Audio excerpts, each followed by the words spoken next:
Did you know that in a weird way, some of our amazing Washington-grown food is actually thanks in part to Montana and Idaho?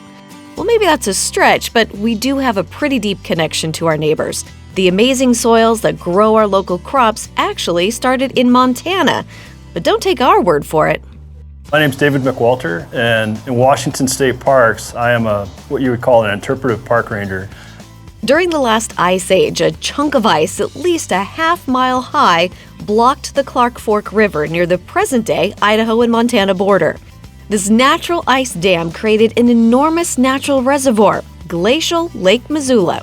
This ice dam failed over and over and over, sending inconceivable volumes of water, ice, and dirt across the land.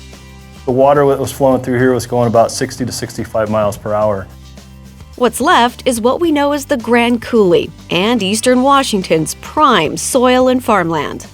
I thought it'd be kind of cool to recreate a special mix of what it takes to have good soil. This would be current day Lake Pend Oreille, the Rathdrum Prairie water, okay? This is our flood.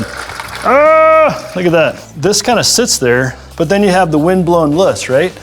And wind-blown loess just doesn't come out, it gets dumped out in different ways sometimes. Look at that.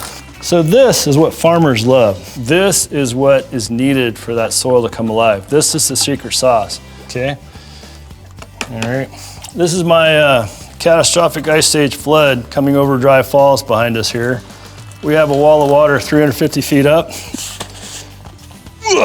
It was rolling.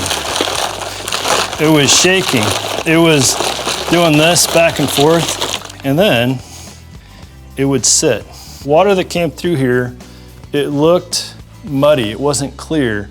It was in a solution of rocks and mud, lake and all that, rolling and tumbling through here. They went as far south, again, like the Willamette Valley.